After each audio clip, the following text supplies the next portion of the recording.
Hey, everybody. Thanks for coming out. It has been a hot minute. I haven't done one of these, I want to say, in almost 2 months now. In part, I never know. I don't know. There's strange things to do, you know. It's good to be around everybody. It's good to sit and go over these types of things together. Sometimes I get ready to do one of these things, and I kind of wonder why anybody wants to hear what I have to say anyway. But, it was really kind of people to reach out and see if we wanted to get together and talk. First things, cheers to better days.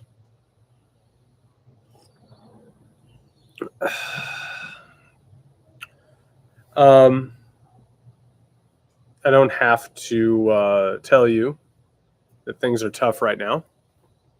I don't need to tell you that there has been a massive loss in terms of our rights, our freedoms, our well-being. There's been a major setback in terms of who we are as a nation and where we're going. Unfortunately, what we've been living through over the past few days and past few weeks and past few months and past few years is all pretty predictable. It's the writing has been on the wall for a while. A lot of people didn't want to talk about it. A lot of people wanted to pretend like it was all a bunch of hysterical hair pulling to be worried about it. Meanwhile, we have entered into a new era. And I'll talk more about that with the questions I've got tonight, but we've truly taken a very large step into a new time period.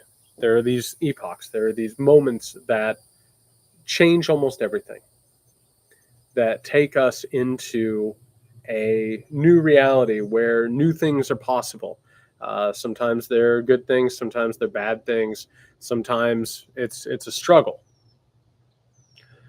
I think right now what we are watching is obviously a pretty rough time, pretty rough development, but I also think it's the beginning of a larger struggle.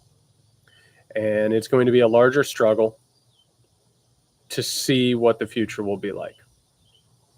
Before I get into any of these questions, before I get into the specifics of what I think has happened or what I think is going to happen, what is the ideology behind it, and what are the socioeconomic political reasons behind it, before we get into that, I want to state something really important.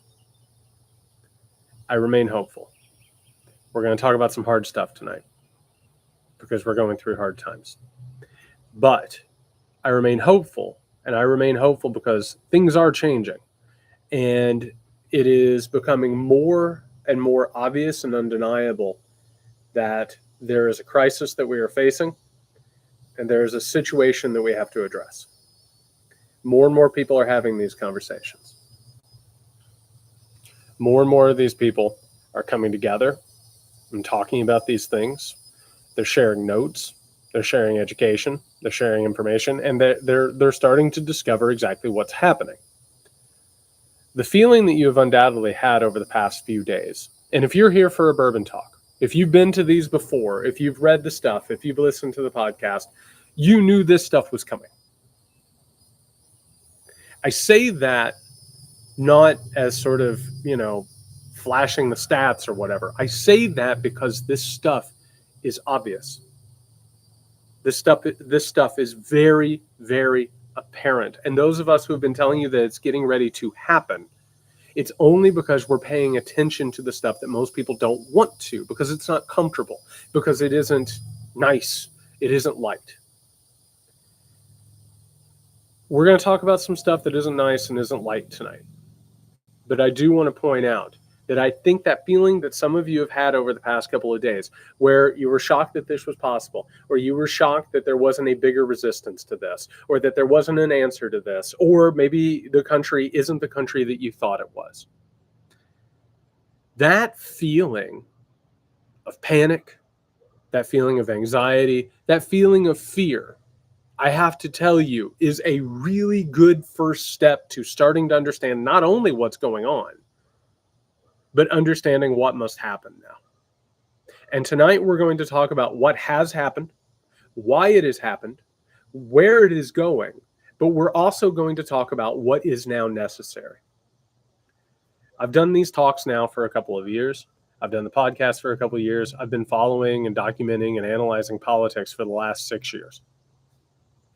This new era that we're now a part of, that we're now living in, and the first step in all of this is to understand that we are living in this new era and what the potential is for this new era. To understand all of those things is to start to grapple with where we are going and what we can do to stop it and what we can do to make the future better. When Donald Trump was defeated in 2020, so many people saw that and said, thank God, we're going to get back to normal. That normal was not healthy, it was not fair, and it was not sustainable. That normal is what birthed Donald Trump and what birthed MAGAism and what birthed this authoritarian movement. All right? We now have an opportunity to make a better normal, to make a better future. You deserve better than that old normal and this normal, for God's sakes. You deserve better. And the fact that we are now living in a new era, I have to tell you, this talk tonight, when we start talking about what we need to do and what needs to happen next, it's going to sound a little bit different because the escalation of what has happened in our political environment now necessitates it. There are new things that we have to do. And I've been saying for a couple of years, and if you've been coming to these talks or you've been listening to any of the stuff or reading the books, you know that I've been saying for a while, you need to form relationships. You need to get closer with your communities. You need to engage in solidarity with one another in order to maintain your sense of reality, in order to fight back against misinformation, conspiracy theories. Now, and I also said, by the way, over and over, you need to spend some time thinking about what you want. Not necessarily what you disagree with or what you're afraid of or what you want to reject. You need to start thinking about what you want. We're now in that arena. We're now in that environment. The authoritarian right has escalated this thing. They have ushered us into a new era that was obviously coming. Tonight we talk about why it happened. Tonight we talk about why it's happening. Tonight we talk about where it's going. But we also talk about what is needed now. We've built some solidarity, I hope. We've decided what it is that we want in this political environment, what we want the future to look like. Now it's time to start talking about if this is actually going to be answered, and if this is actually going to be defeated. And I tell you here tonight that it is absolutely essential that we defeat this. And we'll talk more about where it is going and what the potential consequences are. But it must be defeated. It must be beat back. And we have no choice now but to create a better, fairer, more human future. There's no choice anymore. That old normal gave birth to this because it was failing, because that system was absolutely coming to a crossroads and it needed to go in a direction. And I hate to tell you, but right now the momentum is with authoritarianism. We can do better, and we have to do better. Collapsing into despair, I'm sorry, but it's not an option. It's just not. I understand feeling frustrated. I understand feeling afraid. I understand feeling minimized, belittled, disregarded. This is a huge trauma that we're undergoing. It's awful. It's absolutely awful. But giving up is not an option. It's just not. That's why we have to remain hopeful, and that's why we have to look at actual steps that have to be taken in order to determine what the future is going to look like. We have to. There's no other choice. And there's nowhere else to go. You can leave America, but I have to tell you, it's like a ship sinking. And if that ship goes down and if it's large enough in the water, it creates a gravity that brings everything down with it. If America, as the main superpower in the world, as the most powerful country in the world, as it responds to its own decline that we all know is happening, if that happens and it embraces authoritarianism, I have to tell you, there's not much hope for other people. And it's the exact same reason. And Julia just said it in the chat, and that's exactly right. That's why we can't abandon the South. It's why we can't write off red states. It's why we can't just say, oh, thank God it's them down there and they deserve it. Because that's what neoliberalism has told us to do. It has told us to say, if you don't have enough money to deal with this abortion ban, or if you can't live somewhere better where there's better government and the Republicans don't run things, maybe you deserve it. Because there is a neoliberal mindset that says that. I live in the right part of the country. I have the right job. I have the money to deal with this thing. Those people over there, maybe they have my empathy or maybe they have my sympathy. But I don't know. You can't do it. We absolutely cannot jettison people. We can't negotiate with this thing. We have to remain hopeful, because I have to tell you that authoritarianism and fascism and totalitarianism, it feeds off of that sense of hopelessness and powerlessness.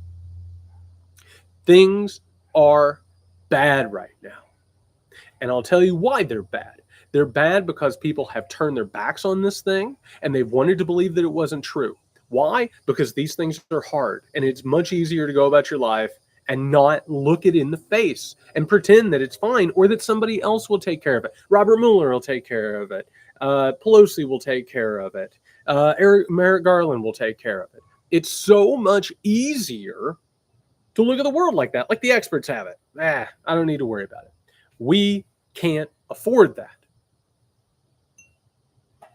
It feels overwhelming right now. And it feels overwhelming because you have the institutions of a major superpower completely in opposition to you.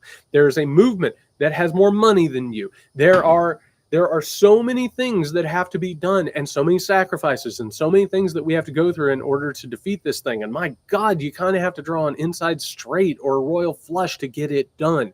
But we have no other choices. They thrive on you feeling alone and powerless. And on top of that, they hope that most of you will just say, leave me alone, let me live, don't bother me, or, you know, it's awful, but I can't really face it right now. Or maybe even join them. We're seeing so-called leftists, we're seeing so-called progressives who are starting to join with the authoritarian movement because they don't really care what happens to other people. They think it's cool. They think it has an appeal to it. It's romantic. It's punk rock, whatever you want to call it. You cannot step away from this thing. Can't. So here is the thing. Here's how tonight's going to go. I have just an absolute shit ton of questions, and I thank you for that.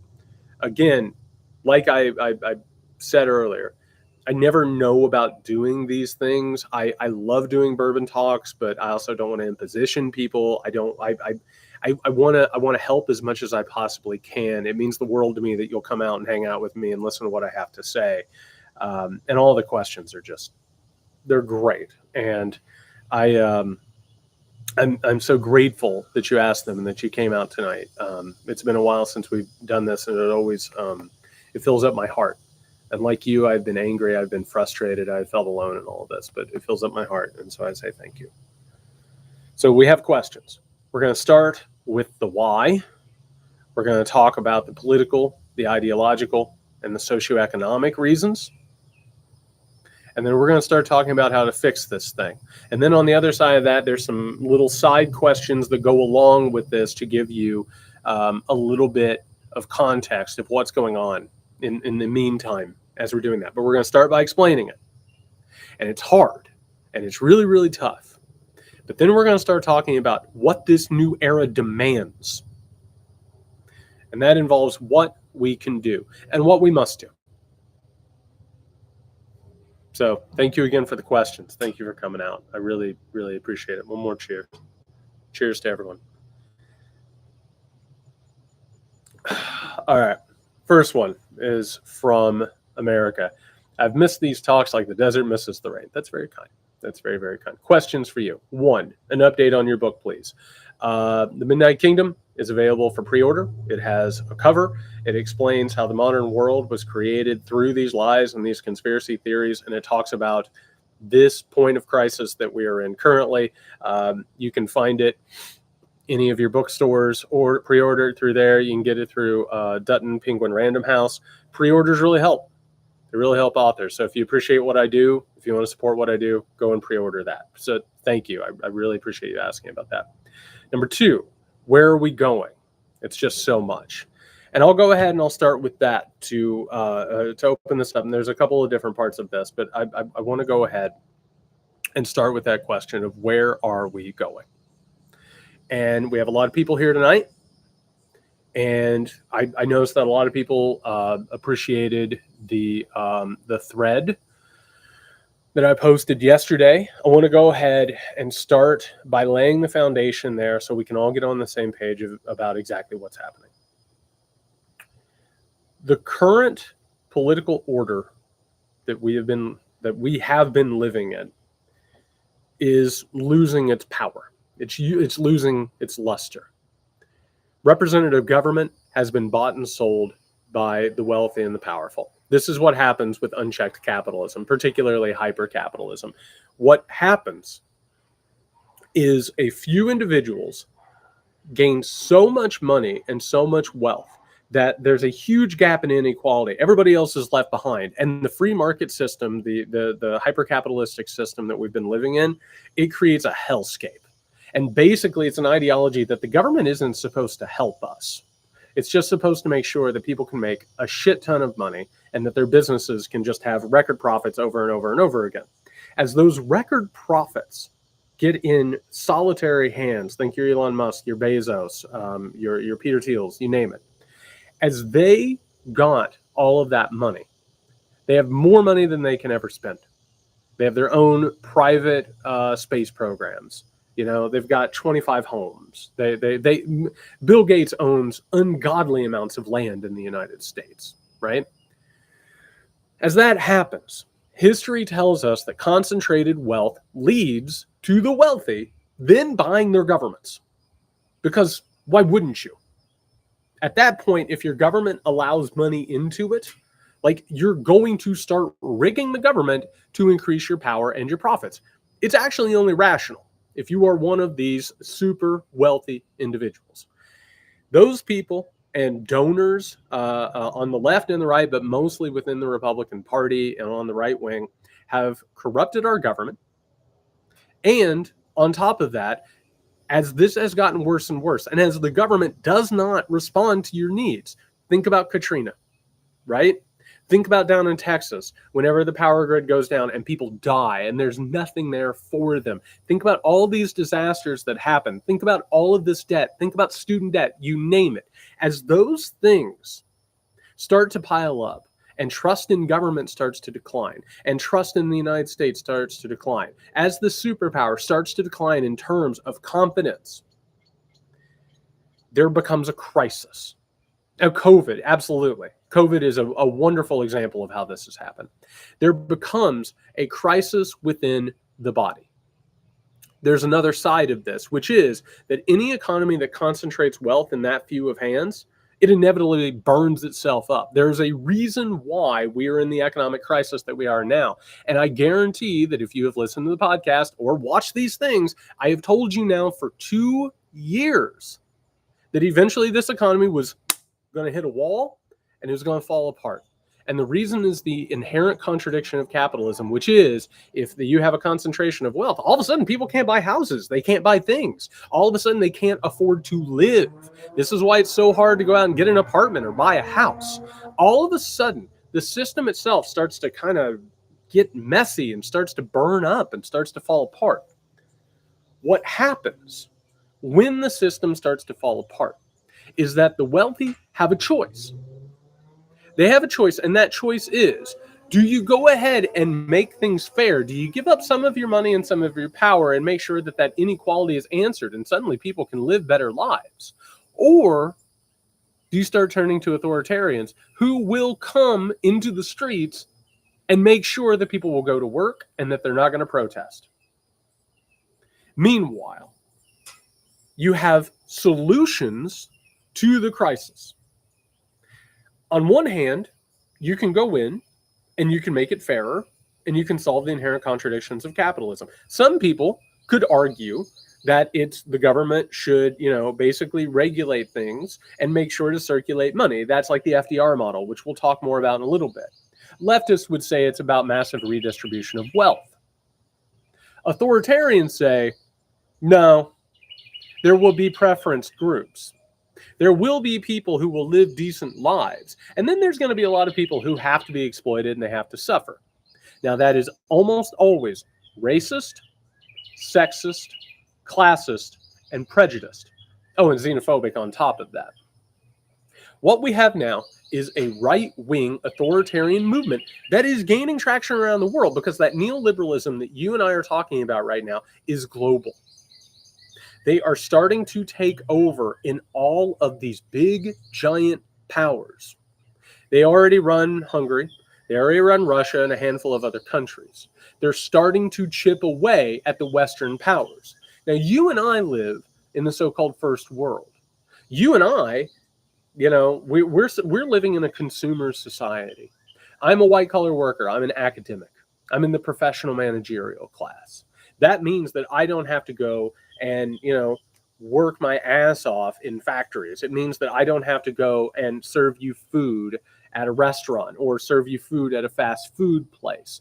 I am mostly removed from the suffering that the system will put down on people. It doesn't mean that there isn't suffering that I go through, but it's a different tier of things. This system is exploitative and brutal, and the people who are gaining power, these authoritarians, they're Republicans, they're national conservatives, they're neo-fascist, they're evangelical fundamentalists, you name it. These people are preparing us at this moment for a future in which that exploitation is going to get worse. The national conservatives that we're dealing with, their platform is to quote unquote, and ableist, absolutely, thank you, Seth. They are preparing us for a future in which it becomes more and more nativist and isolationist. And that doesn't mean it's not militaristic, because absolutely it's going to be militaristic. They are preparing us for a future in which the United States of America will be re-industrialized. They're preparing us for a future in which the factories that got sent out to second and third world countries are going to be brought back. And in order to make that profitable for these corporations and businesses, they have no other choice. They have to get rid of things like protections. They have to make things more precarious. They need more poor people who are afraid of either being thrown out on their asses or being thrown into jail. It has to be a system in which the people are forced into labor. Period. Doesn't hurt, by the way, when all of a sudden you start making people have babies that they don't want to have. There's so much labor-wise that is happening right now. Post-COVID, and by the way, you might remember, there were tweets and news stories left and right that during the pandemic, they were like, Republicans are killing their own voters. How are they going to win elections in the future? How are they going to replenish their voter rolls? There it is. They're going to make people have children through forced births. And those people are not going to be given the resources necessary for them to have a chance at anything. Those people are going to be born into poverty because most of the wealthy people, until they try and push some sort of nationwide abortion ban, most wealthy people or affluent people are going to be able to leave the state. They're going to be able to go get a job elsewhere, or they'll be able to afford to go ahead and travel, to miss work, to go and find one of these places, to get an appointment. Something that you're going to probably have, and it hadn't occurred to me until right now, but now that I'm thinking it is absolutely correct.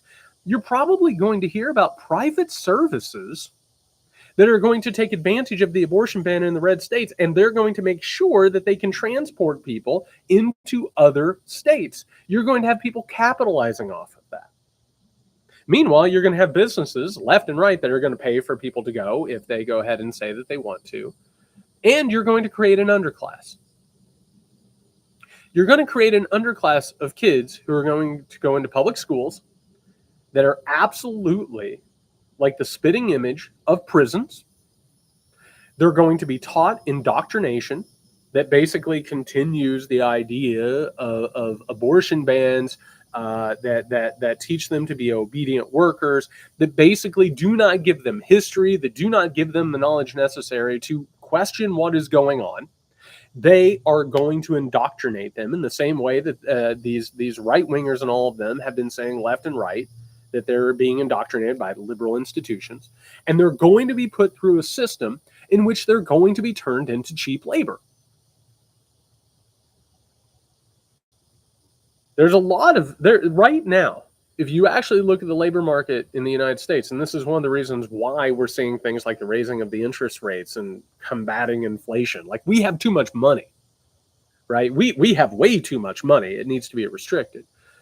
One of the reasons is because you have a labor market when after COVID, all of a sudden now there's less of us. Things have changed. We now have more leverage.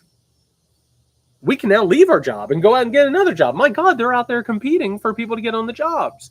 They have to change the levels. And I have to tell you, it doesn't stop with Roe v. Wade. Contraception is absolutely coming. Gay marriage will come if they can culturally get away with it. And I have to tell you that everything we've seen in the past few days tells me that they'll be able to get away with it. We're also going to see basically the entire regulatory state dismantled to the point where, poisonous conditions and dangerous conditions in factories and these industrial places are going to be absolutely gone. You're going to see a growth of not just the military industrial complex, but also mass incarceration. And you're going to see further funding of the police state in order to crack down and basically create an even worse state in terms of discipline. All of this is part of a larger thing, which is, and you might have seen this, Americans aren't having babies. We're not growing. For the first time, we basically stopped. I want to say in 2020, it said there was a 0.1% increase, which I think is the smallest increase since the beginning of them measuring this stuff. You can't have that. Much like profits, you can't have a country that's shrinking. My God, we'll make them have babies. We'll make them have babies. Now, the actual answer, if you want to have more children or if you want the population to go up, is to have a better, fairer economic environment where people can afford to have babies, where people can afford to have families, where they can afford to buy houses. That's how you actually fix it. But that would mean that the people at the very, very top, the wealthy, and the corporations that they run, those people would have to give up some of their profits. And I have to tell you something about incredibly wealthy people and their money. They do not want to give that up for anything. The solution is obvious. But whenever we come to these points of crisis, and particularly now in America, and America is in decline, we're in real trouble. And eventually, at some point or another, we're going to do either an economic or a hot war with places like China and Russia. I got to turn this on. Hold on. It's getting a little bit dark. There we go. You have to be ready for it. That's a large part of this. Ideologically, it's about control. In order to carry out everything that I just talked about, you have to have a system that has a reason behind it.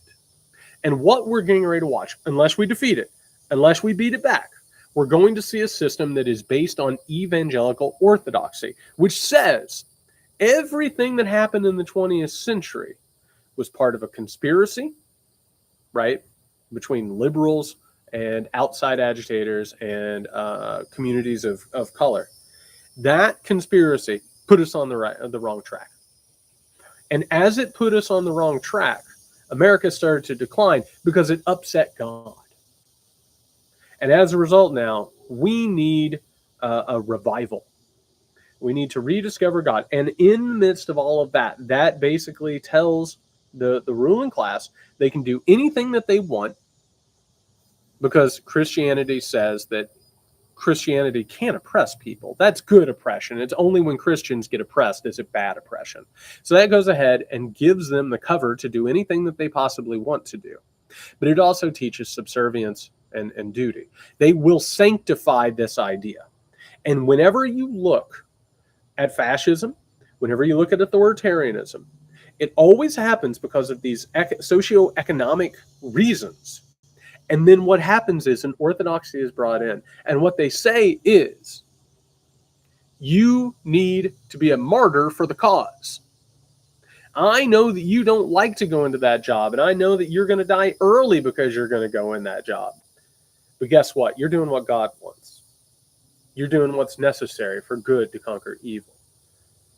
People do not like to look at fascism and Nazism for what they are. They want to believe that it was this mass hypnotizing event, that Mussolini and Hitler's oration was so powerful that it just spellbound people. That's not what happened. It was a reaction. It was a solution to the crisis of capitalism in the 20th century. We are going through another crisis, and it's only going to get worse. And one of the solutions is to bring in authoritarians who make sure that you're still having industrial output. The economy works simply because you say those people over there are not human and they do not deserve things. In the climate catastrophe that's coming, it's going to be immigrants and climate refugees, and also people of color, and undoubtedly women. They're going to try and institute a new America that has Christian nationalism as the operating orthodoxy. It's going to be reindustrialized. And you're going to see a resurgence of the idea that, you know what? Feminism wasn't good, and feminist liberation wasn't good, and all those rights that women had, those were actually burdensome. And my God, they actually hurt us. They actually made us weaker, and they ruined our culture, and they put us in danger. Women should be at home. And you can even tell that based on the speeches that they're making. You can tell that based on the platform. They want to get back to a place where women are confined to the home. They cannot leave their partners, regardless of what happens. You'll probably see, if this continues, it's going to be a rolling back of everything from marital rape to spousal abuse. That stuff will be rolled back, and it will go ahead and it will be said that the 20th century was decadent and depraved, and that the answer is to roll back the clock, to get rid of liberalism, which we'll define at some other point, to get rid of liberal democracy, to get rid of multiculturalism, and to go back into religious orthodoxy. And all of it is about creating a story that fits over the socioeconomic and political and power concerns of the elite class. That's where we're going. Basically, the entire progress of the 20th century is now in danger. They are going to try and roll back literally everything. That's where this is going to go. Now, that doesn't mean they're going to win. Matter of fact, I think we're going to win.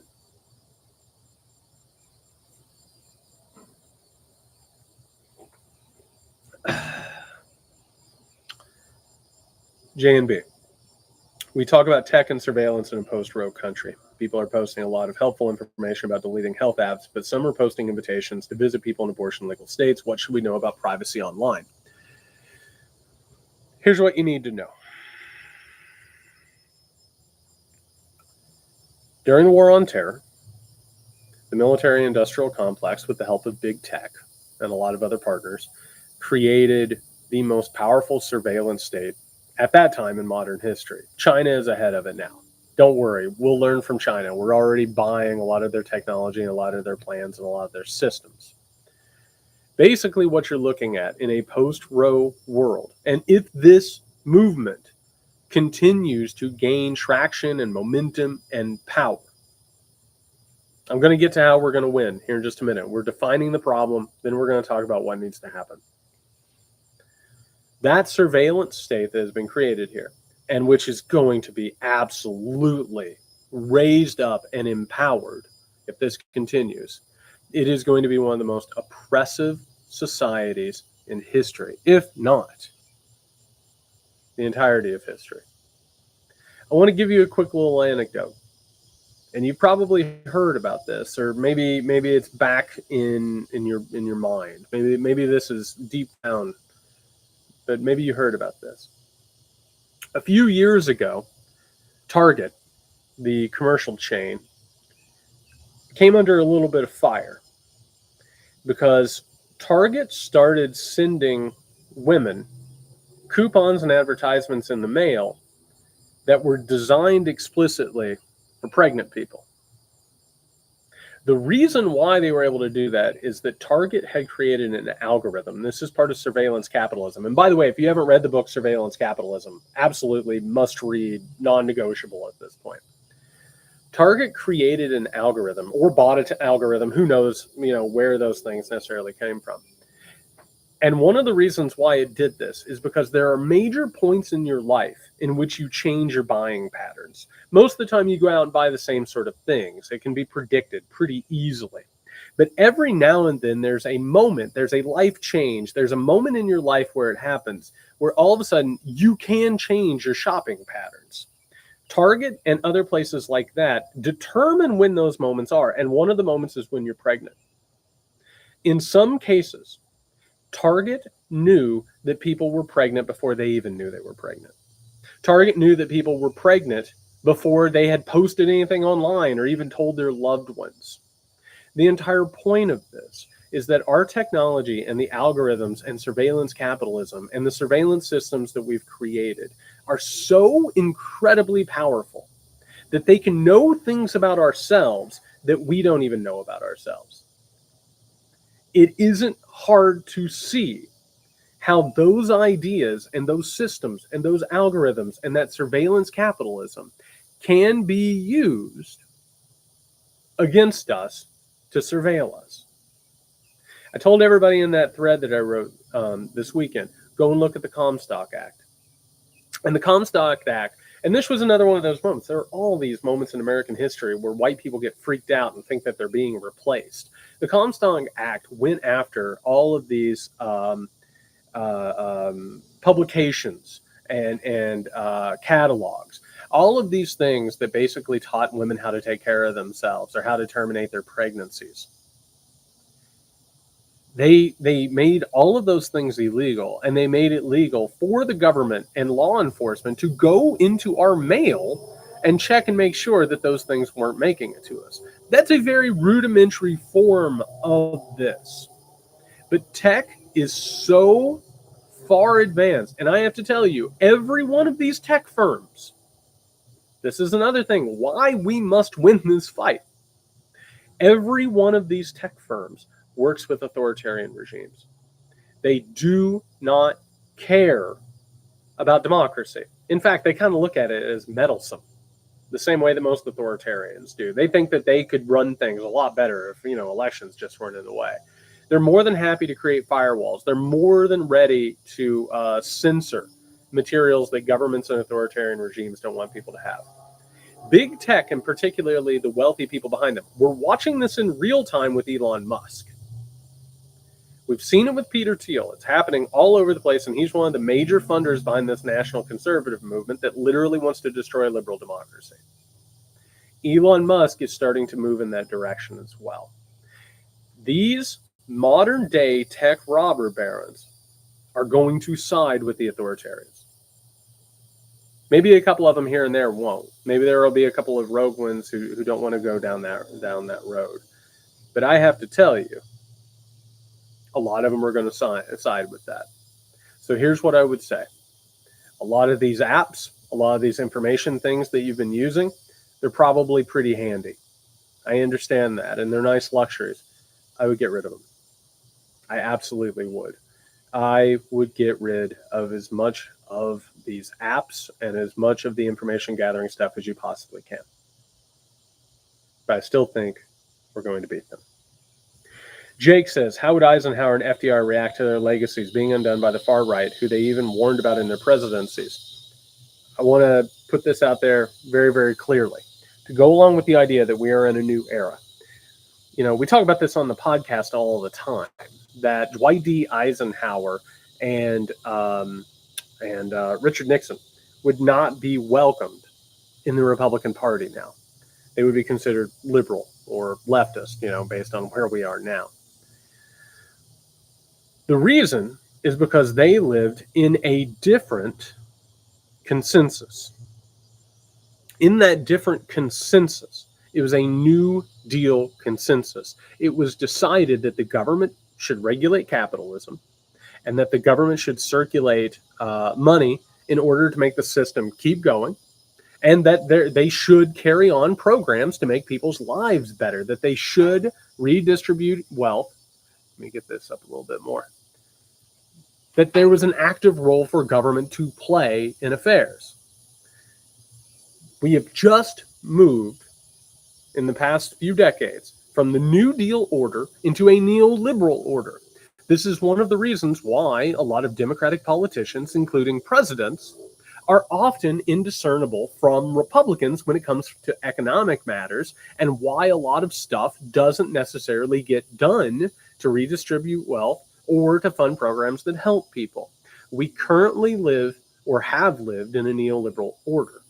Now we're moving into this regressive, reactionary, authoritarian order unless we can change the tide. They would be absolutely horrified by this. But we are watching right now neoliberalism reach a point of exhaustion where it is either going to be replaced or it's going to mutate into this authoritarianism. And by the way, Jeremiah said, was the GOP's idea of role of government? Here's the thing. It was a neoliberal idea. Think Mitch McConnell. The government should not be running programs to help people. That only makes them lazy. They thought that it was tyranny to use government funds to help people. Government should be shrunk and shrunk and shrunk, and the free market should answer everything. That's the neoliberal ideology. It has changed now. The momentum within the Republican Party is not with people like Mitch McConnell, though he still holds power. The momentum is with this national conservatism. And in national conservatism, they reject this neoliberal idea of austerity.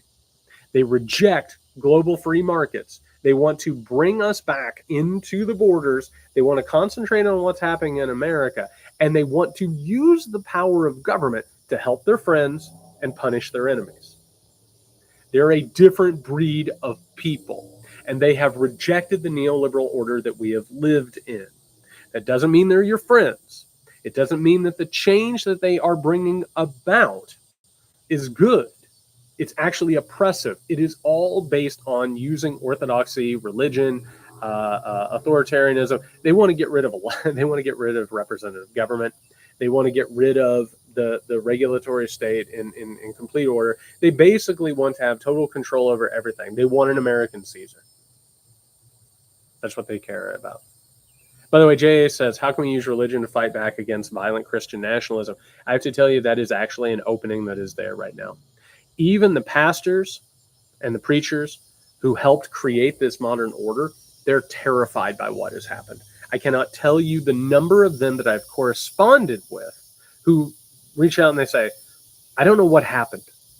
Suddenly, I have nothing but Christian nationalists and QAnon conspiracy theorists in my fold. What happened?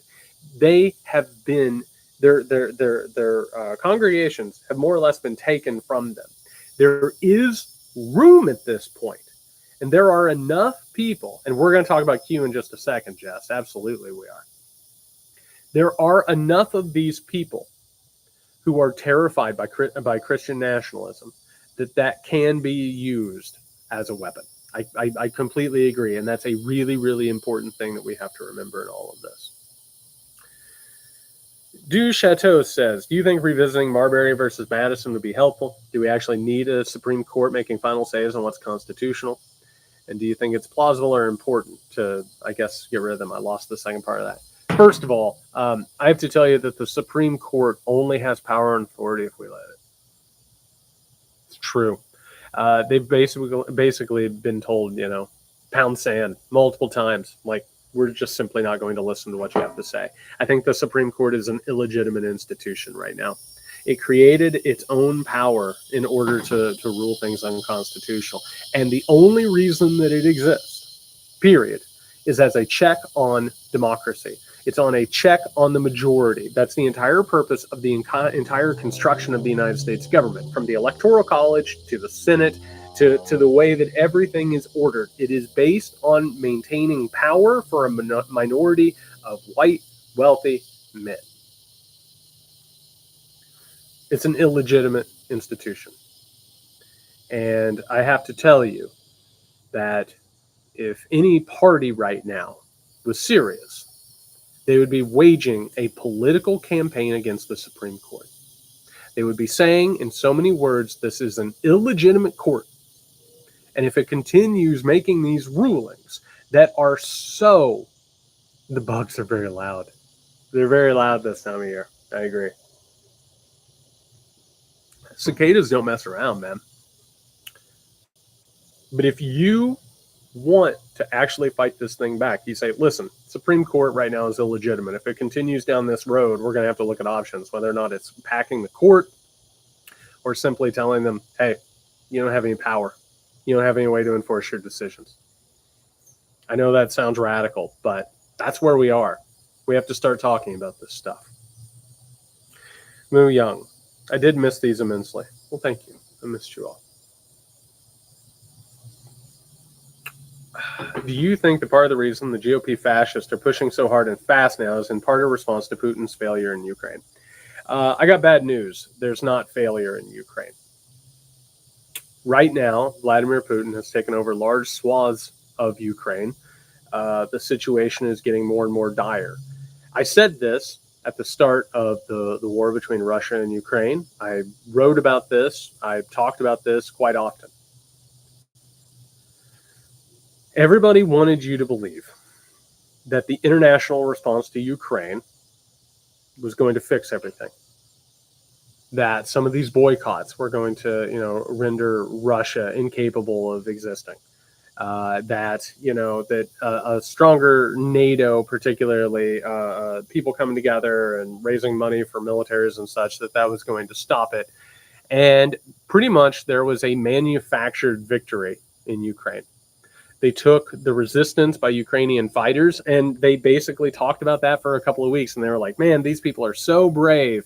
And also, by the way, look at Zelensky. He's showing up at our word shows. He's showing up at this event. He's showing up at this event.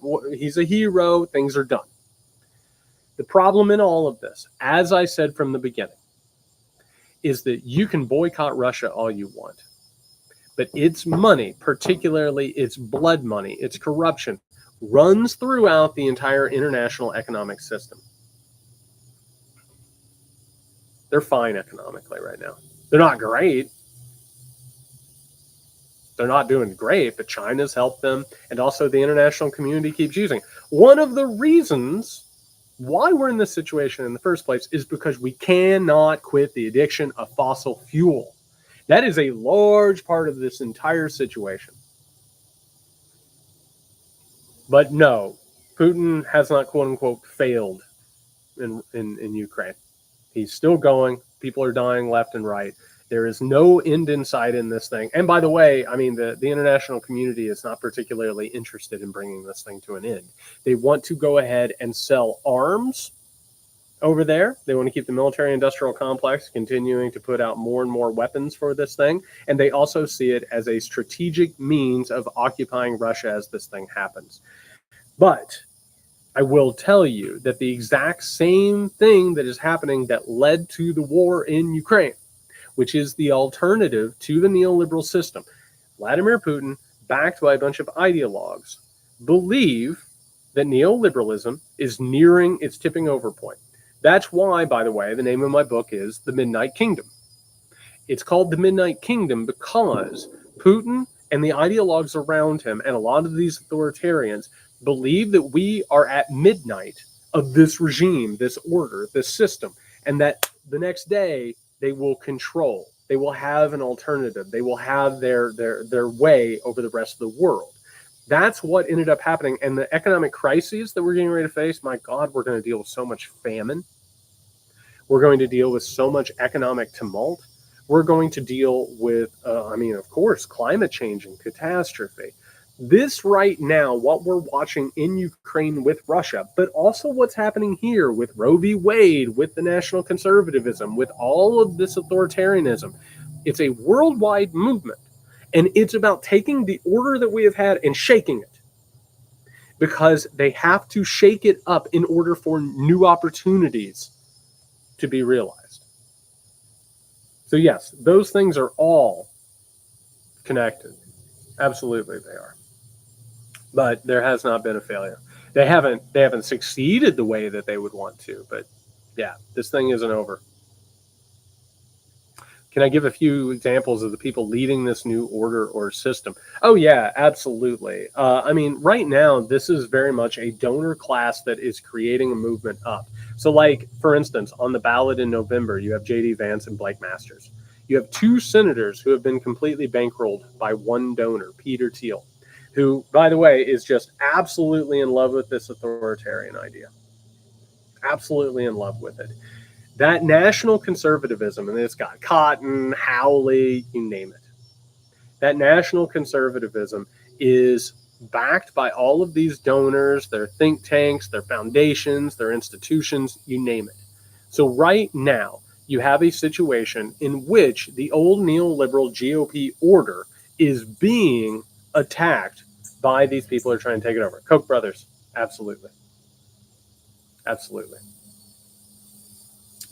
Barry asks, why are the Democrats such lame fighters? Is it because the overlap in the Venn diagram, where R's and D's share the interests of the wealthy elite, is much larger than we thought? That's a big chunk of it. That's a very, very big chunk of it. The problem that the Democrats have is that they are incapable of naming the problem. They want so badly to believe that the problem is Donald Trump. Because if the problem is Donald Trump, it's just one man. If he can't win another election, then my God, problem solved. If he can be kept out of electoral politics, or if he's defeated, oh my God, my Republican friends will wake up as if they've been in a nightmare or in a fever.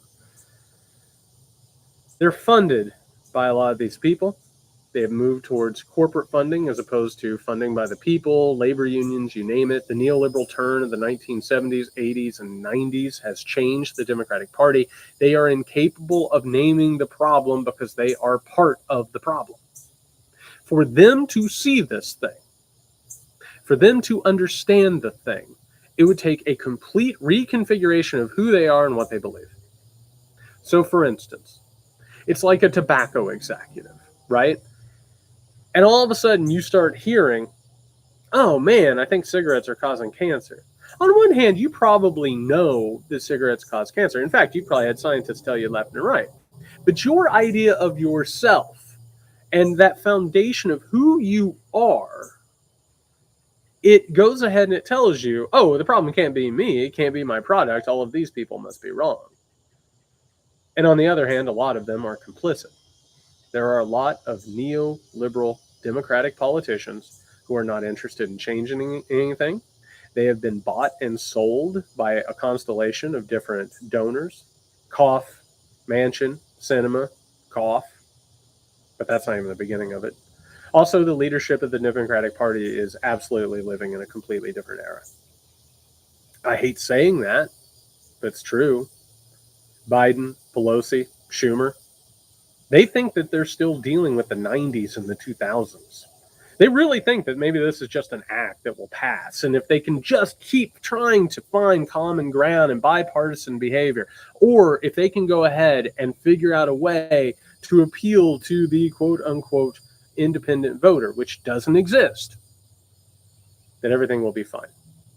But my God, you can't even for a moment start to redistribute wealth or start talking about changing the system. So they either don't understand it or they're part of it.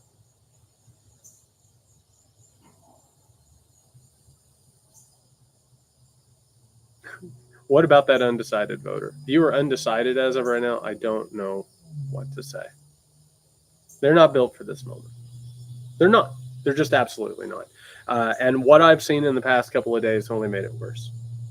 They were completely lapped when it came to Roe v. Wade, completely lapped. And the only thing they had were fundraising emails. The speeches, Pelosi came out absolutely terrified and then just absolutely on a quarter changed her talking points and started talking about bipartisanship. Biden came out and it could have been a moment to change the narrative or to seize the moment and just absolutely failed. It was so upsetting. It was so upsetting. It's very, very frustrating. Kevin R. asked, I was wondering if there's a concise history of the pro-life movement. Did it start with Roe v. Wade or did it exist in some organized fashion already? I sort of talked about that a little bit earlier in terms of these moments of fear of demographic change. Like whenever you see this idea of racial suicide or white replacement, that's when a lot of this starts to really, really heat up. In the modern era, it's been mostly a cudgel. The evangelical right and the Republican Party seized on the abortion debate, particularly as people like Phyllis Schlafly were fighting back against feminism and equal rights. And they seized on this as an issue that they believed would serve them a lot better, and they were probably right, than open, avowed segregation and white supremacist policies. So, we can get into that in depth some other time. But yeah, there are these moments where it flares up and where women's rights are absolutely cracked down on. I will say on that note that feminist movements and suffragette movements, all of that, there are so many just constant organizations and movements that are dedicated to holding women down. And every time that there's a push or any time that there's one of these panics, they just flare up and it gets so much worse. Take Action says nobody's coming to save us, huh? There's nobody riding in on a horse. You might have to get on a horse. It's true. And we'll talk more about that in just a second. Billy Thatherton, do you think the Republicans have any legit fear about being the dog who finally caught the car, and are they worried about the impacting midterms? I don't think they are. And I don't think they're worried about midterms because they have, in red states and a lot of these purple states, they have created a system in which they can undermine people's votes. They can disenfranchise people. So they're not worried about that. And I'll also tell you that the people that are voting for them are totally fine with this. There is this fear of like the suburban mom who's suddenly going to change their mind. But I have to tell you, a lot of the reason people vote the way they do is economic. These cultural issues, they make a difference some of the time, but a lot of it's economic. I don't think the Republicans are frightened about midterms. And and I'll be honest with you, I think the Democrats are congratulating themselves way too much on the idea that this is going to deliver them the midterms. I've heard from a lot of strategists. I read a message that I got from one on the podcast the other day. They, honest to God, believe that November is just sealed now, that this will be the moment that the Republicans went too far and everything will now turn tide. But when it comes down to it, a lot of these voters, they don't actually care about these cultural issues. They don't care about other people's rights. And one of the things that has disturbed me the most, and I'll be honest with you, I've seen a lot of protests. I've seen a lot of people putting their lives in danger over the past couple of days saying that this was wrong. I thought there would be more. And I said before this happened that there was a very frightening possibility that Roe v. Wade was going to be struck down. A bunch of people were going to say, oh, this is terrible. They were going to talk about how angry they were. And a lot of people in blue states, particularly people who are wealthy, or people in red states who have the wealth and they have the privilege, they were going to say, you know what, this is awful. I'm glad it's not me. And basically leave a lot of poor people, poor women, poor people of color in the red states to suffer. And that is a side effect of neoliberalism. It's the idea that you have to be out on your own and that mass movements just makes you a sucker to worry about other people. And in this case, it's much like corporations talking about how upset they are about this, or that, they're going to help pay for people to go and get abortions. But I have to tell you in all of it, and by the way, we're getting up to 60 minutes, which is where we toast. A lot of it is performance. 10, 9, 8, 7, 6, 5, 4, 3, 2, 1. To better days. People thought that the overthrow of Roe v. Wade was going to be a third rail, and that suddenly there was going to be a major anger that was going to be awoken up. And I think that that anger is there, but the mobilization and the action, it worries me. And it's something that I was concerned with as this thing started to happen. That was something that I started to see in COVID that became very quickly obvious. I completely agree, Lynn. Who wants to tell their employer about their reproductive choices? It's bullshit. People aren't going to do that. We'll talk more about that in a second. That's actually part of a question that I got asked. But I have a real fear that we have become so atomized and separate that a lot of people are going to say, I hate this, I wish it hadn't have happened, and they're going to show that they're angry, but that they're going to leave a lot of people to suffer.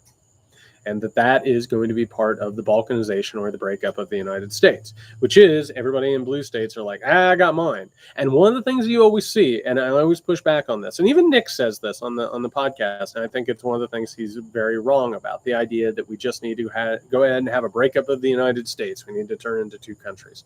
There are so many people who don't have the money to go elsewhere. They can't do anything else. We cannot leave them to these fates. We can't. It's wrong. It's absolutely wrong. There's no arguing about this. And in the midst of this overturning of Roe v. Wade, I am afraid that is taking place. It really frightens me. And we'll talk more about what we can do and what that has to do with it. Chris C. says, we've already seen the far right and police attacking peaceful demonstrations over the weekend. There will be more violence to come. Yep. Do you think left protesters taking up arms at a certain point, or do you think they will try and stay the MLK Gandhi route of protest? I think the answer is both. I think you're probably going to see some more radical reactions to this, including violence. I think you're probably going to see, much like you have seen with environmentalists who basically see that there's a corrupt system who are going to turn to violence and possible terrorism. I think you're going to see a lot of people who continue to do this non-violently. And I think that this situation is going to grow worse and worse as time goes on. And what goes along with that is that the state is going to crack down on basically any type of protest. That's why the state has the police system that it has. That's why they're militarized. That's why they were quicker reacting to the Supreme Court decision than they were January 6th. Because they're more worried about leftist or, liberal radicals or progressives overturning the system than they are authoritarians overturning the system. Monica, and by the way, this is the last question before we start talking about what we have to do and what we can do. And I'm telling you, there are different answers tonight. Monica, if you had to give a message to the Democrats that would unify the party enough to help them win more congressional seats in November, what would that message be? They're so bad at messaging, but if they ever needed a unifying message, it's now, lest this be our last election. Straight up, you have to have an explanation. And everything that I've been talking about tonight, you can take it, you can boil it down into concentrate. You can make it easily applicable, because when I do these things, I'm trying to talk and make this accessible, but I understand a lot of this is theory. I understand a lot of this is academic ease. I know it can, sort of like grow up or whatever. The Democratic Party has to explain what's going on and why it's happening. They have to talk about power from above corrupting and making the lives of those people below even worse. They have to talk about the danger of growing fascism, growing authoritarianism. They have to talk about minoritarian movements that are trying to destroy liberal democracy. They have to do that. There's no choice. There is no other explanation of why they haven't been able to pass things. Because a person who doesn't quite understand what's going on and doesn't understand what we're talking about tonight, and this is specialized shit. I've had to spend years studying this to understand how this is occurring. They're like, well, the Democrats have control of Congress. Why aren't they passing things? And Joe Biden and the Democrats never make any attempt whatsoever to talk about why Joe Manchin, Kyrsten Sinema, and God knows how many other Democrats who hide behind them as shields will not pass their agenda. They have to start talking about why this is happening. They have to start talking about money in politics. They have to start talking about corruption. They have to start talking about authoritarianism.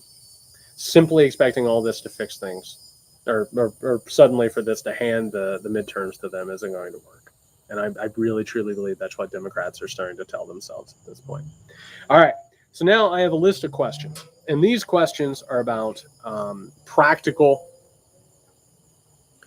Oh, Lee said, what are they going to do to codify Roe? Was the plan? There is no plan. There's no plan. There's been nothing presented. The only thing they've said is we have to have more seats, and then we'll make sure that something happens. No plan, no explanation. Before Roe v. Wade was overturned, they should have had a plan out there to do this. Had to. The moment it got overturned, they should have had a plan out there. They didn't have it. And the truth is that they don't have a plan. I'm sorry to tell you, but they do not have a plan right now. They would have rolled it out if they did, if it was a priority. Same thing with voting rights. They don't have a plan. They simply don't.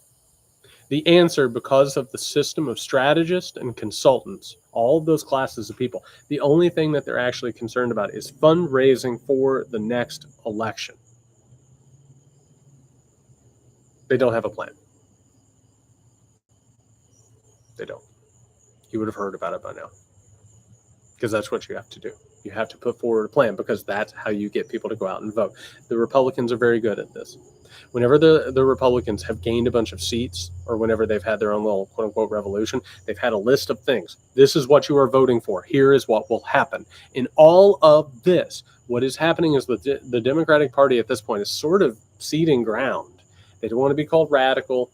They don't want to be tossed out because they're terrified they're going to lose independent voters or swing voters or whatever in the shit. The only plan that they have for right now is fundraising. All right, here are the list of questions.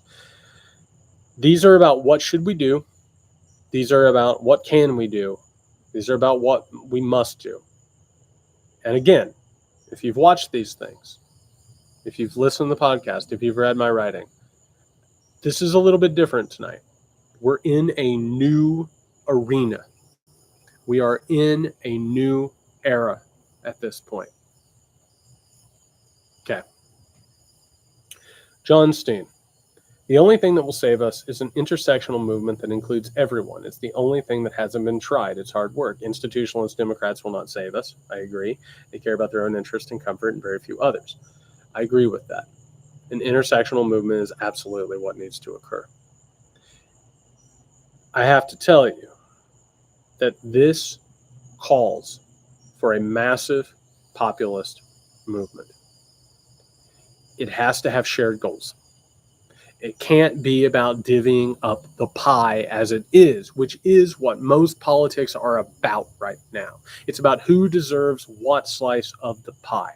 At this point, the only thing that we can actually do is we can point out the fact that that pie is artificially small, that pie is kept small by the most wealthy and powerful people in the world who own and control our government. Period. It has to be an anti-corruption movement. It has to be a pro-democracy movement. It has to be an anti-money and government movement. It has to be a tax movement to make people pay their fair share. It has to be a reform movement. And it also has to have a labor component. Period. We are in a spot now where we have no other options. The government has been co-opted. Politicians have been bought and sold. We have to create a situation that puts pressure on the system. We have seen with the Black Lives Matter movement that summer, with the protest movement, that the people are fed up with it. They're fed up with the system as it is. It's cruelty. It's inequality. We've shown that we can get the number of people out in the streets that can make an actual difference. It's got to have some kind of a message. It's got to have some sort of a focus. And it has to put pressure on the status quo. And I'll tell you this. The Democratic Party has already shown us that they are concerned enough about popular appearance that they're willing to go through the rituals of listening, much like the Black Lives Matter movement. The thing that I always point out is when they were doing the kneeling, whenever they were doing all the protest sort of stuff, they never ever talked about defunding the police or actually even reforming law enforcement. In fact, the Democratic Party under the leadership of Joe Biden has just shoveled more and more money into law enforcement because it's about protecting the regime and the order that is there.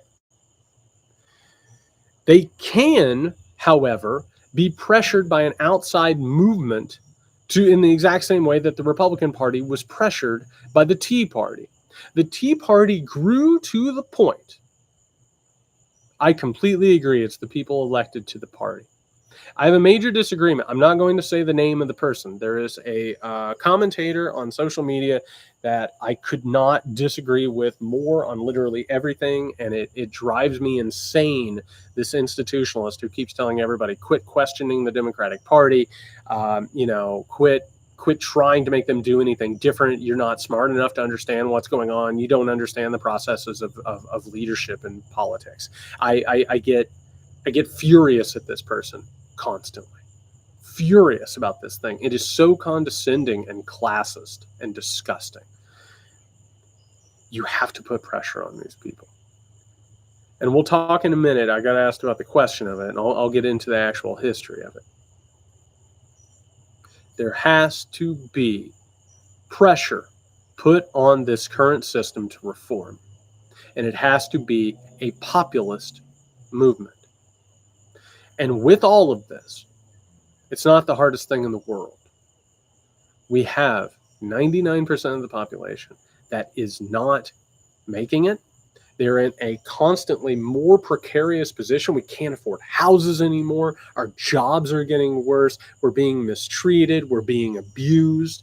We have everything to gain from getting together and getting this shit out. And all of the major popular movements of the past few decades have shown that they tend in this direction.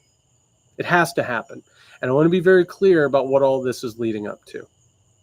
On one hand, we have to keep building the solidarity that I keep talking about. We have to start to learn to trust each other and to lean on each other and not see each other as competitors. We have to create a possible situation where it might lead to a strike. The general strike has been a tool of the people for generations. The only thing that these people care about, the only thing that these people worry about, is making sure that the economy continues. That's it. It doesn't matter who's in charge. It doesn't matter who votes for who. The biggest thing is making sure that the entire system just continues. If you've ever watched Dune, you have to make sure that the spice continues. It doesn't matter which house is in charge. They're not going to simply give us what we deserve. They're not going to simply, back away from the controls. They're not going to simply just turn the dial a little bit and make things a little bit more fair, a little bit more equal. That's not going to happen. We are reaching the point in which we have to start using the power of our numbers. Sorry. It's true. We have to start working towards some sort of solidarity. And we'll talk more about what that looks like, how it works, but it's got to happen. Yeah, Julia's saying, can't necessarily bring kids to the protest. I absolutely agree that that's part of the problem, is there has to be community aid. There has to be solidarity. We're taking care of one another. I'm very worried, not that we're lazy, I'm very worried that we live in a culture of distraction and luxury. And, it's been something watching Roe v. Wade overturned one day, and within hours, people are talking about what movies and what TV shows they're watching and celebrity gossip. It happens real fast. And that disconnection is part of it. It's so hard that it makes you want to disconnect. And absolutely, you're supposed to feel like if you go to one of these things, you're going to be run over or you're going to be shot. We're not talking about small things right now. We're talking about historic things.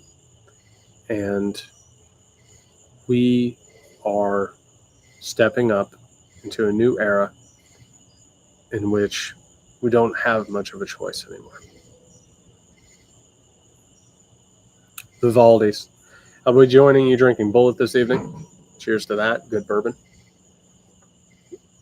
Do you think that the labor movement happening right now could grow into something that could be used to help obstruct the authoritarians in our government?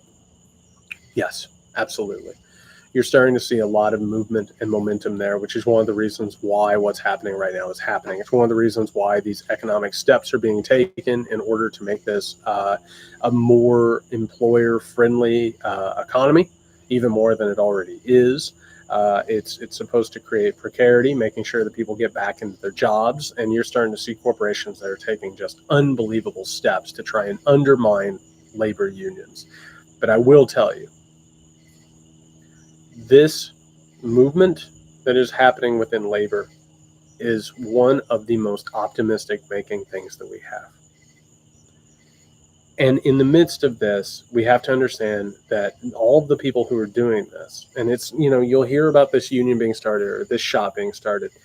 You have to understand that everybody who is doing this is taking a chance. They might lose their jobs. Many of them are absolutely, facing the possibility of losing their jobs, their health care, their homes, you name it. And what you have to do is you have to hold hands. You have to make that jump. It's a really frightening thing. We have to start relying on one another. We have to start taking chances. I hate saying that, but it's true. Because this system's not going to save us. It's not going to save us. JK, based on your study of history, what forms of action protest do you think have worked well to make progress happen, especially how different tactics may have reinforced one another? I know it's a huge and messy thing without clear cause and effect. Got some guns. But the more I read about labor history, the more I realize there's so much more to American rebellion than sit-ins and marches. There's a lot happening in this question, but I want to try and get all of this down because we're getting into the things that we can do. And that wasn't a gun, that was a firework. Just keeping track. One thing you have to understand with labor is we've kind of been fed this idea that it was just like people go on strike and then things would kind of fix themselves. A lot of these people were killed. A lot of them were hunted down in their homes, their families slaughtered. A lot of that stuff would then create other labor momentum as people said, you know what, this is heinous. I don't want to play a role in it. I want to destroy this. That's a big chunk of how these things start to take off. Like, not only do you start gaining in solidarity and confidence and power and momentum, but you start to sanctify the thing because you know that it's important. Another part of it, and this is an important part of it, in the modern era, particularly the media era, if you look at something like civil rights, the story that we get told is Martin Luther King made a speech. Maybe there were a couple of marches, and then all of a sudden LBJ welcomed him in, and then they signed this legislation. It's not what happened. What happened was that centrist liberals, white Americans, who were living lives in which they knew that there was oppression and that there was, exploitation happening, but they didn't see it. It wasn't in their backyard, or maybe they saw it every now and then, but it wasn't a constant. They were made to look at it. They were made to watch the images of these people getting beaten and these people being oppressed. And they had to look at themselves in the mirror and they had to say, am I okay with this? Do I think this is all right? Do I think that I should play a role in a system that does this to people? And that confrontation of having to say, I live within an unequal, oppressive, exploitive system. Do I want to be part of it? Changed so much. It literally was a contest to change the minds and realities of the people watching from home. And I got to tell you, in the midst of all of this, and this isn't great, and this isn't fun, but the scenes that we're seeing post Roe being taken down, in which the police are beating people, in which they're firing indiscriminately into crowds, when those things happen, people watch it and they say, something is wrong here. I know that this is wrong. I can see it with my two eyes. I can feel it in my heart. I can feel it in my body. I know that something is wrong, and I don't want to be on the wrong side of this thing.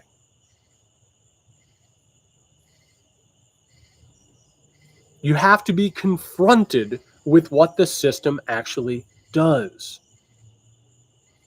By the way, Sandy said, how about we strike by spending less money and stop buying from big stores? That's absolutely an option. That is a possible option. It doesn't all have to be a general thing. You can have strikes from consumption. BK says they're a type of consulting agency that can help employees of random companies form actual unions, or is unionization typically initiated from within an organization? So a lot of what is happening right now is that you have a lot of people who would not be going into some of these jobs, your Starbucks, your Chipotle, your Amazon places. They would not usually be a part of that because they've been educated, and they would usually join the professional managerial class. They would actually end up becoming the managers of the people in those places.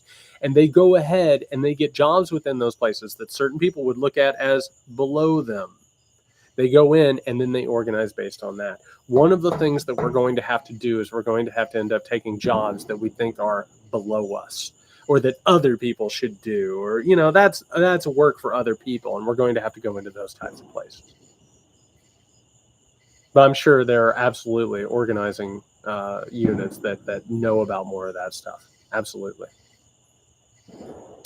Regulator. Glad the Bourbon Talk is back. Me too. I'm having a good time. Thank you for that. What does history tell us about creating and sustaining effective intersectional movements? This implies some degree of unity, and not sure if or how this can be achieved among various organizing groups.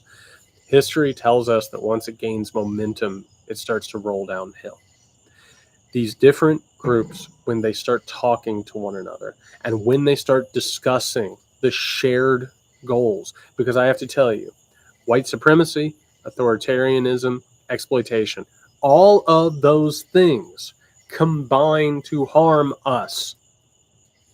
Even a racist worker is going to make less money and have a more miserable life because white supremacy runs through their culture. It is literally a weapon of exploitation. It ensures that we can't work with one another, or it tries to keep us from working with one another. Once we're able to move past those things, we can start to work with one another, and we can start to realize a better world in which we can actually start making change. We simply have to do it. And yes, I've read the Texas GOP platform. We talked about it on the Muckrake podcast. It is an absolute indictment of the extremism of the Republican Party. Okay, we have a couple of questions, a handful of questions, I guess. Dawn, what do you think about all these companies offering to pay for travel for abortion? This doesn't seem like much of a solution. It's not a solution at all. If these corporations actually cared about you the way that they advertise themselves as, you know, they'll put up a Ukrainian flag in their profile, or during Black Lives Matter, they'll put up like a black avatar or whatever. I have to tell you, they're only doing that because they understand, based on calculations and algorithms, that they will make more money from people who want to support them because they believe they share an ideology. They don't. They don't care about anything besides profit, period.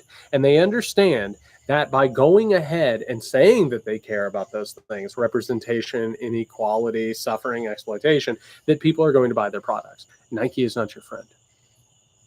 These corporations are not your friend. And whenever they say, we'll pay for your abortion in a different state, what they're telling you is, we don't care enough about your reproductive rights that we'll go ahead and leave a state. But they do know that they're going to get a lot of retweets, and they'll even get some business from people who say, hey, I like the way the corporation is handling this thing. And meanwhile, they've done the calculations. They've had actuaries sit there with their little calculators and algorithms, and they realize, you know what? Women are not going to be comfortable telling their employers, I want to go get an abortion, particularly in a state that makes it illegal. Why would any person in a red state where abortion is legal go to their employer and tell their employer they're planning on committing a crime? Why would they tell any employer that they're pregnant or that they're planning? They already get penalized for getting pregnant. These same companies donate to the GOP. Absolutely, they do. They're not interested in actually changing things or pushing back on these things. They're virtue signaling. That's all. Nobody is interested in actually pushing back against this thing in the corporate world. They're not ideological. The only thing they care about is profit. And in this environment, the one that we've been discussing all night, in order to get profit and power, you have to be on the side of the authoritarians. You're not interested in democracy and individual rights. There's a reason why you go ahead and exploit labor around the world. You go ahead and you hurt the environment. And on top of that, you work your workers to death. You don't actually care about those people. It's absolutely virtue signaling. And we have to come around to that fact. We have to understand. And they are concerned about the talent drain. Todd's exactly right. You need to keep these people staying close. And meanwhile, as I keep saying, it's like the premium lane on the interstate or on the highway. All of these things that are coming, the destruction of public education, Roe v. Wade, you name it, all of this stuff is about taking people who don't have the money to do it and putting them through hell because they don't deserve it, right? They don't deserve a better life. Well, everybody who has the money and the means are over here in the premium lane. They're living in, nice houses. They're not going to be touched by climate change, or at least not as much as other people. They're still going to have running water. Their kids are going to go to the best schools and go to the best colleges and get decent educations. On top of that, like if they got pregnant and they didn't want to get pregnant, they'd get out of there. No problem. They'd be able to go get an abortion, or they'd be able to move, whatever they wanted. This is about punishing the poor, period. And these corporations do not mean what they're telling you at all. It's advertising, period. And the sooner we come around and learn about that and realize it and accept it, the better. Jared Gunnell says, how do we have conversations about authoritarianism, white supremacy without sounding like or being considered a conspiracy theorist? Good question. This question comes after a civil debate with a progressive friend on your latest thread. Well, cheers on that. I'm glad that I got to inspire a civil debate with one of your friends. Conspiracy theories are about taking actual situations and offloading the blame from the people responsible for them. Basically, in any situation, you can say, you know what? I think there are some evil people in a room who came up with a plan to do evil. And that's not actually what's happening. The truth is, and going back into the thread that I did in the conversation that we're having, we're talking about the powerful and the wealthy protecting their power and their wealth. That is a natural part of self-interest. It doesn't mean that it isn't brutal and grotesque and that people should do better. But it's a rational move. People aren't sitting around like, Snidely Whiplash or, some sort of a cartoon villain.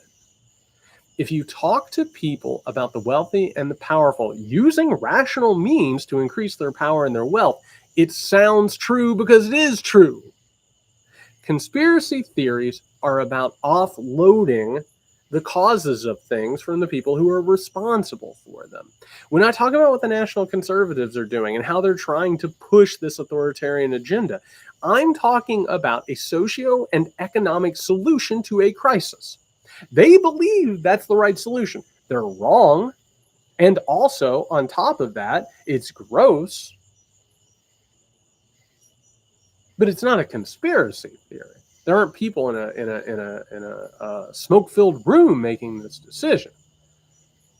There are people making rational, selfish decisions based on socioeconomic situations. So when you talk to people about this stuff, you need to have conversations about power, not about malevolent conspiracies. Because that's not what's happening. No one wakes up in the morning and says, can't wait to be evil today. Everyone thinks what they're actually doing is for the betterment of everybody. If people would just get out of their way, things would be so much better. But when you talk about actual power dynamics and actual dynamics of wealth and control, I think that helps. Speaking of conspiracy theories, Pete, QAnon is back. Are you surprised? No, I'm not surprised. It's a really useful weapon. I'm not shocked that it's that Q is now making posts. Obviously, this is going to lead up into not only the midterms, but also into the gaining religion of authoritarianism.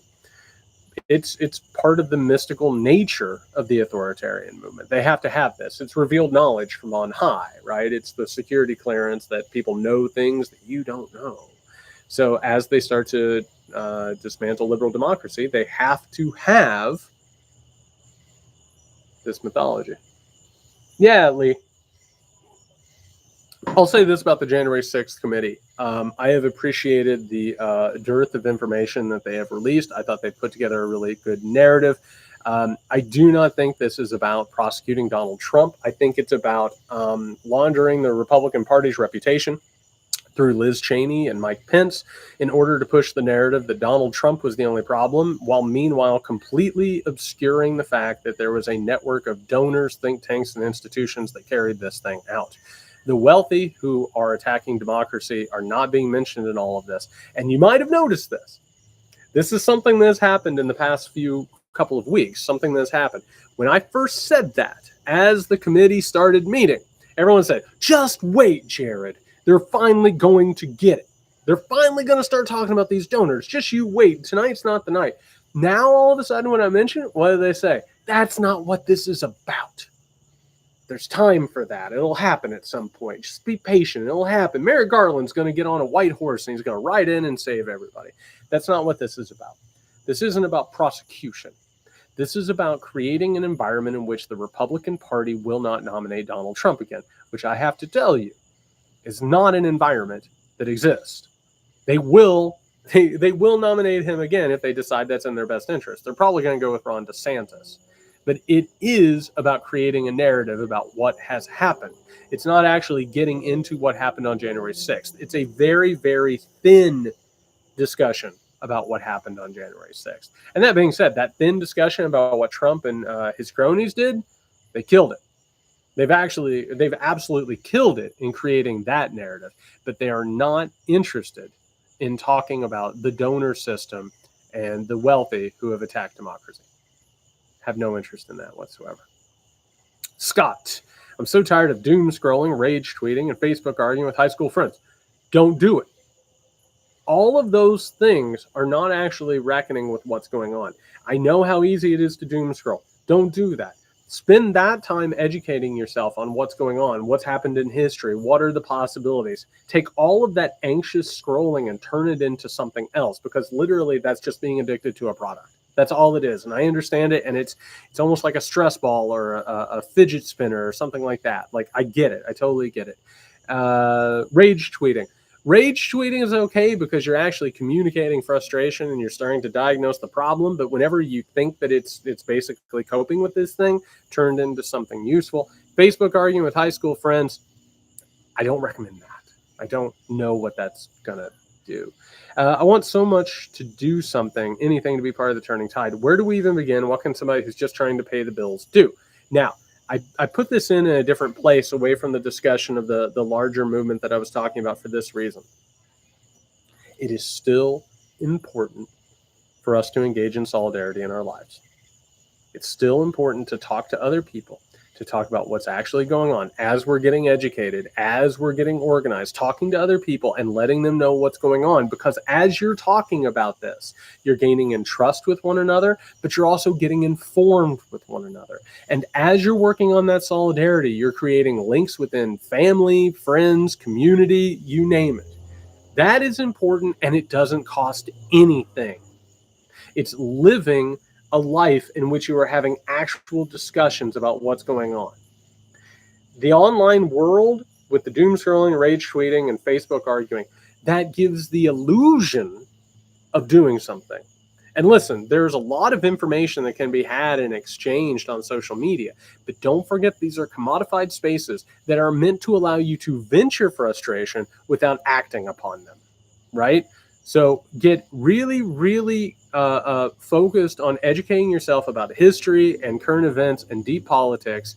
And while you're doing that, engage in solidarity with friends, family, community members. It doesn't cost anything. It doesn't cost anything at all. And that can take the place of the things that are put there to commodify the venting of your frustration. All right, we got a few more here. Got a lot of questions this time. I really appreciate it, by the way. Jeff G, question. Let's assume we agree that a healthy two-party system and not a one-party system is our desired goal. I absolutely do not want a one-party system. I don't want a dictatorship. And my God, I don't want the Democrats to be a dictatorial party. I can't imagine that they would even want that themselves. That's not how they're constituted. Where would you like to see the American right go?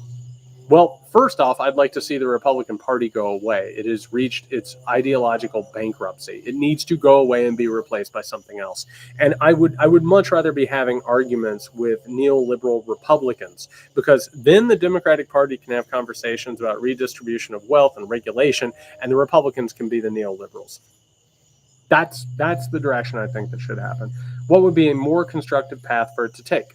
That, because right now the Democratic Party is basically center left all the way over to Bill Kristol and Wilson Republicans. I mean, it's a very strange giant tent. And any lessons from your Teddy Roosevelt reference? Absolutely. Teddy Roosevelt was obsessed with racial suicide. He was completely wrong, and it helped give birth to a lot of fascist, racist, white supremacy ideas. Meanwhile, as he got older, he started to become more progressive and changed some of his ideas outside of that white supremacy. The lessons are that you probably shouldn't run around talking about racial suicide. And if you start talking about it, chances are you're on the wrong path, and it's going to lead to some nasty things. All right, handful or more. Wobblies United, thank you. This is a critical time for solidarity. Thank you. We need voices. We need courageous leadership. We need a unifying vision. From your perspective, how do we achieve this? We create a new generation of leaders. Samantha, I do think that Beto can win in Texas. If I had to bet right now, I'd say he doesn't, but he does stand a chance. And Wobbly says, and do you see the GOP installing Trump as speaker if they win in November? I don't know. I that is something that a lot of people are talking about and wanting. I don't think Donald Trump necessarily wants the job, but it is the kind of batshit off the wall type of thing that they would try. I don't think that's what's going to happen, but I think they would try. Earl said, if you've been following French politics, have you looked into the program of Mélenchon and his party, if so, relevance for the U.S.? Yeah, I have. And one of the things that's happened here is, Macron is a neoliberal figure who basically fractured the regular political system in France. Meanwhile, like neoliberalism all around the world, it's losing power, and you're starting to see on the left with socialism, and you're starting to see on the right with authoritarianism. Those two sides are starting to really start to assert themselves and pressure the political center and consensus of neoliberalism. It's not shocking. And if you take a look at history, I mean, we're on a pretty predictable path where leftists and authoritarians are going to absolutely clash. Muckreek Fan 11, thanks for that, by the way. We have, by the way, on Tuesday's episode of the podcast, hopefully it comes through. You never know when you schedule interviews. I have a really good interview scheduled for Tuesday. I'm pretty pumped for it. I hope it comes through. Muckreek Fan 11. I live in California, and it feels like our Senator and Governor Newsom hardly campaigned for primaries, and turnout showed a lack of enthusiasm. Newsom and wealthy donors recently killed a universal health care proposal, and there have been no consequences. I'm wondering, what are your thoughts on California politically overall? Everybody wants to believe that California is incredibly liberal and leftist. That's not true. They are neoliberal with the sense that the state should have programs and should lean towards liberalism, but they're still neoliberal, particularly with the ascent of big tech. That's where Newsom is. Newsom is very much a corporate Democrat, no matter how much people, raise him up, to the roof to pretend that he's like some sort of leftist savior or something. Basically, and Muckrake Fan 11 asked about this, what's going on between Texas and California. They're basically in a battle for state supremacy, and particularly with big tech, which Texas is starting to siphon off. Last question. Mindfuck. I'd love your perspective on orchestrators of the attempted coup who are well-known elite political operators, and if you think they will be held accountable, and if they are charged. Thoughts on the reaction? When it comes to January 6th, I think somebody's going to take a fall. I wouldn't be shocked if it's Eastman. I wouldn't be shocked if it was Mark Meadows. I have to tell you, and I'm sorry, I don't see Donald Trump being let out in handcuffs. We do not like prosecuting former presidents. We don't like doing it. That's a really It's a really different door to open up to start prosecuting presidents. And I have to tell you, everything that I've seen from Garland and the Department of Justice, all of their leaks, all of the stories that have been built up around what they've said to the press, they're preparing you for a future in which they do not hold Donald Trump accountable. Giuliani could possibly get in trouble. I think there's a possibility, but if I had to guess right now, I would say Eastman or Meadows or both.